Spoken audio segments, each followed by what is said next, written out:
Hello everybody and welcome here at the Asklepios Westklinikum Hamburg. Our topic today is gender reassignment surgery in transsexual individuals from male to female. And I want to say hello today to Tobias Pottek, the head of the urological department here at the Asklepios Westklinikum Hamburg. Nice to see you here. Welcome. Mr. Pottek, or Dr. Pottek of course, transsexual people, they feel somehow stuck in the wrong body or gender. Can you tell us a little bit about the feelings these people must be having? Yes, I'll try. So the modern word for transsexualism now in the scientific area is gender dysphoria. Mm-hmm. And maybe this word explains a little bit better what it is. It's something the people are born with. Mm-hmm. In a special age, let's say 3 to 4 to 5 years in childhood, you feel that you exist. And if you feel that you exist, you know in which gender you are. Okay. So you know, I'm a boy or I'm a girl, normally. In some people, this doesn't work in the way we think.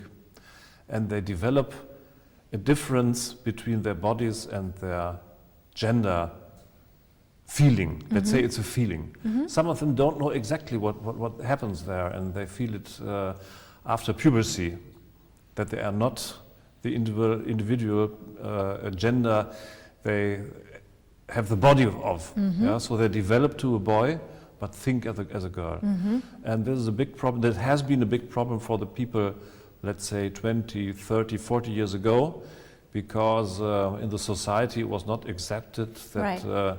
Gender dysphoria exists, and then there was a development to make the people sick. Yeah, yes. They came in psychiatric treatments and so on. But now we have the feeling that the society is more gentle to the people, and open, yes, right. it's easier to get what you want to be for the longer time of the life. Are there any numbers in reference to Germany, for example? How many people are there? Thousands.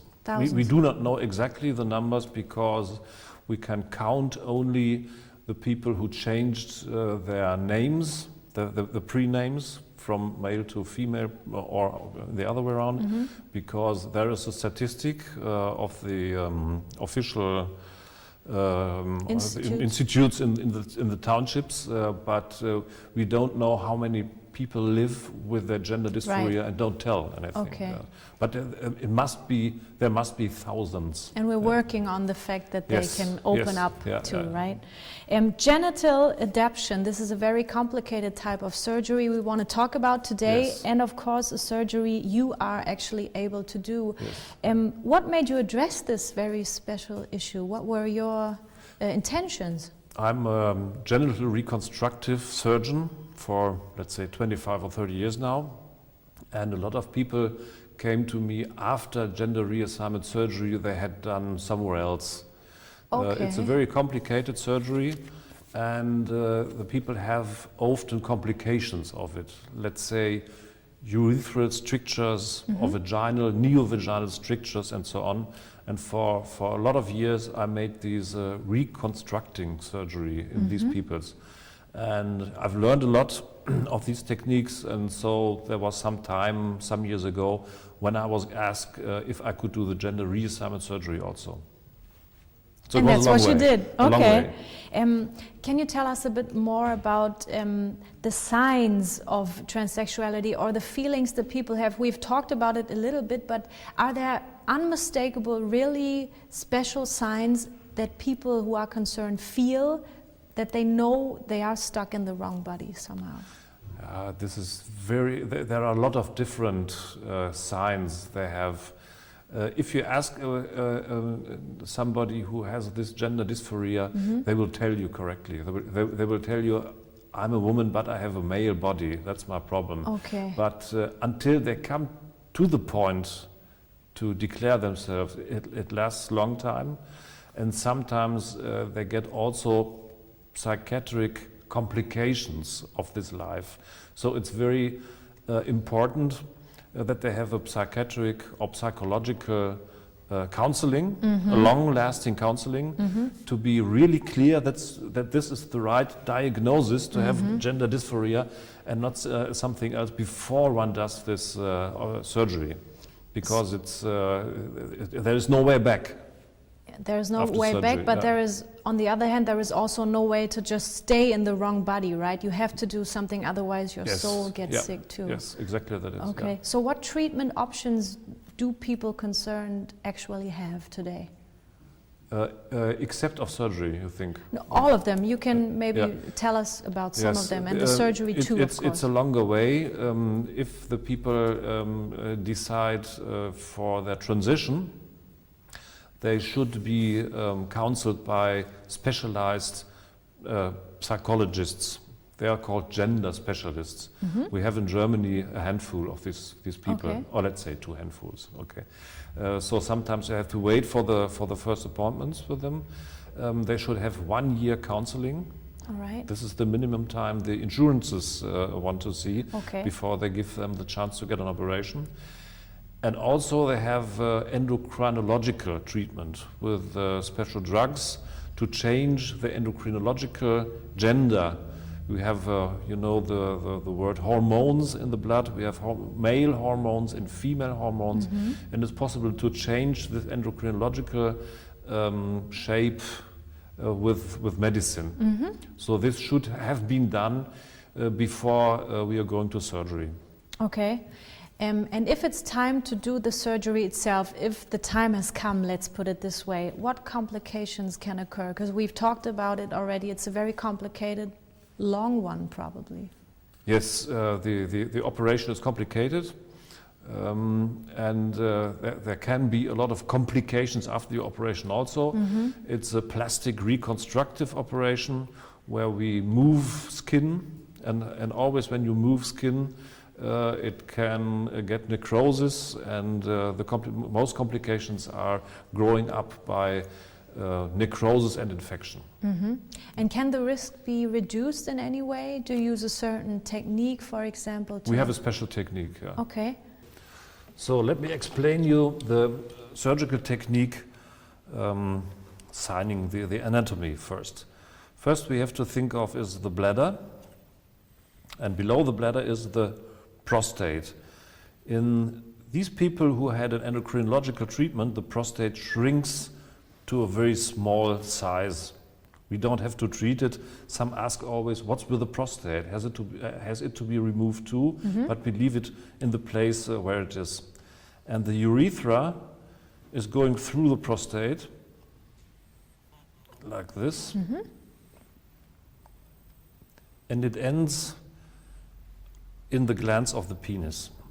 Here are the corporal bodies, and everything is covered by skin, the foreskin here. Right. This is the scrotum, where the testicles are in, and here we have the anus with the rectum. So what we have to do if we want to change the gender signs of a male genital, we have to carve a vagina. The space for the vagina is between rectum and bladder. So here we have to carve a space. In the male anatomy there is nothing. There's a little bit of fatty tissue and connective tissue, but nothing else. So we have to carve a canal here, and then this canal has to be covered with something, with some tissue. The first surgeons who did gender reassignment surgery, they opened the penile skin here at the tip of the foreskin and inverted it. So the technique is called penile inversion technique. To put it from the outside to the inside. They put it from the outside to the inside, just pulling it. And if you pull the skin from here to there, there's a lot of tension in this region, and here you can get necrotic complications. So we changed the technique a little bit. We have to open the urethra at the point where it leaves the body. So the urethra has the female shape afterwards. And the male part of the urethra is space. And there we make a trick. We open it. So we make from the tube, we make a flap like this. And this flap is then placed into the new vaginal space, like a roof, like this. This is the roof of the vagina. The bottom of the vagina is carved by this part of the scrotal skin. The hairs which are here are destroyed by electrical power, and then this flap is inverted as the bottom of the new vagina. So then we have a tube here. And you don't have the tension because the skin doesn't come from so far away. Yes, it's from it stays at its localization. Right. And doesn't have so much attention like this has. Then the glans of the penis is formed to the clitoris. The clit has there are some nerves and vessels which are running here over the penis. They have to be isolated, and then it's folded like an S, and now the glans moves to the clitoral space. So at the end of the procedure, it looks from the frontal view like this. There is a middle part, then there we have the small labia from this foreskin. Below the small labia, here is the clitoris. There is the urethral orifice. There is the new vagina. And everything is covered with this part of the scrotal skin as the outer labia. So we transformed the male genital organs to a female organ and removed only testicles and cavernous bodies. All the remaining is transmitted. So this is not a standard technique, but this is, let's say, your special technique this that is you our developed. special techniques. Yeah, there are some other surgeons all over the world who are also using the urethra. Yes. But let's say the general technique is the old penile inversion technique. Yeah.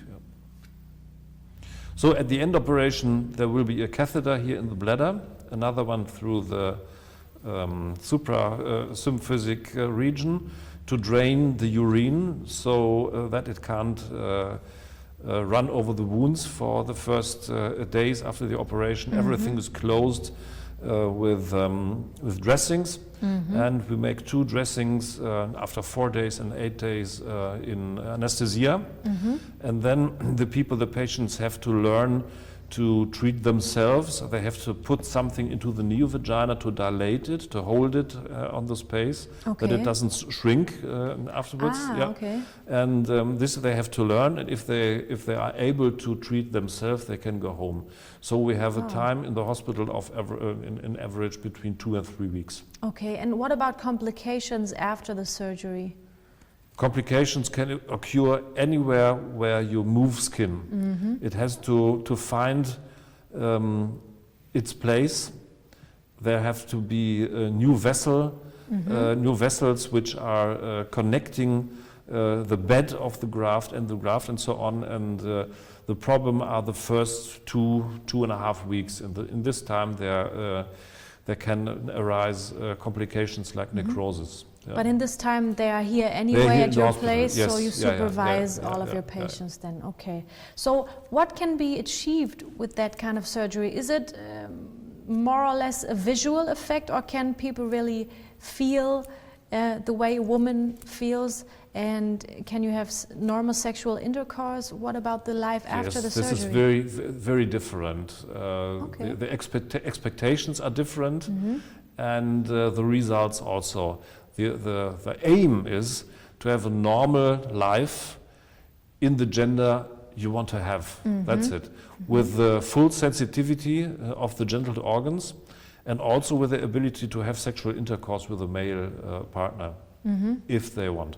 Yeah, there are a lot of them have long-lasting partnerships with women or with men, and they hold them. Some of them change, and afterwards there are a lot of individual differences. And so when and in what way can you judge, let's say, the success of the surgery? The success should be judged 1 year after surgery. Okay. Then everything is ready and it doesn't change anymore. And what about the feedback your patients give you? How thankful are they in general? Yeah, after 1 year we always meet again and look how the result is. Sometimes we have to make small changes, and the most of the patients are convenient with the results. Very grateful, thankful also. And but the question is in this the diagnosis transsexualism, is it ended? Does it end with the operation? Right. And this question is open. It's discussed, and I don't know the truth, because the gender dysphoria may be treated, may be healed by an operation also, but all the things which happened until the transition came, we don't know exactly about this. So these patients have to be in counseling by their gender experts also, and in my counseling also, for a long time. But did you ever have a patient who, thinking backwards, would have preferred to not do the surgery? No, then? I did not have, but I know that 2 of my colleagues in Germany have one patient who told them longer time after surgery it was the wrong way. But the psychologists say there is no way to measure this for the future. So we have to live with this phenomenon. Yeah, and have to rely on your feelings too, yes, somehow, also, right? yeah. Do all transsexual people long for a gender reassignment surgery? No. Or are there people No. who say, I stay like this? Yes, there are a lot of people who stay after the change of the name and the gender in the passport. It's very important for them to have a possibility to say, when I'm shaping myself like a woman, I also want to have that my passport has the right gender, because otherwise you get complications anywhere. Yeah. And there are also some people who have medical conditions which do not allow to make surgery. Okay. Because some of them are older. Yeah, my oldest patient was 76 when we made the surgery. Yeah. Wow. But there are some patients in this age who had heart diseases or whatever. And so the end of the counseling to say, better for you would be not to have an operation, because it could be dangerous. Yeah. So this is a very important part of my daily practice, to talk with the people what's sensible and what's dangerous. There must be a weight between risk and the result.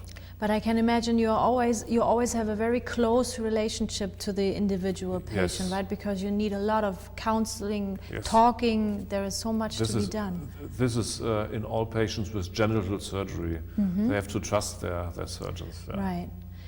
Dr. Pottek, thank you very much. I want to come to my last question for today, which is basically a very general one. If people are watching us who kind of feel they are stuck in the wrong gender, in the wrong body, and they maybe finally now decide to do something about it, to take the long way, what would your advice be? What are the first steps? How to get started? Your first step is to find somebody who made his transition.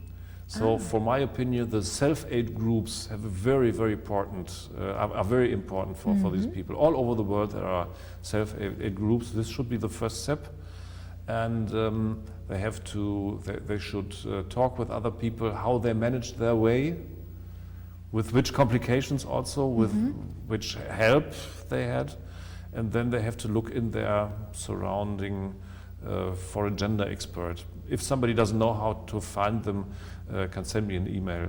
I know colleagues all over the world. Or you do it yourself, right? Or do it myself. Okay. Thank you very much, Dr. Pottek, for talking to us today. Thank you. Thank you very much, ladies and gentlemen, for watching our video today. I hope we could give you some very important and good information. If you have any more questions, do not hesitate to contact Dr. Pottek at the Westklinikum Hamburg. Take care, all the best, and bye-bye.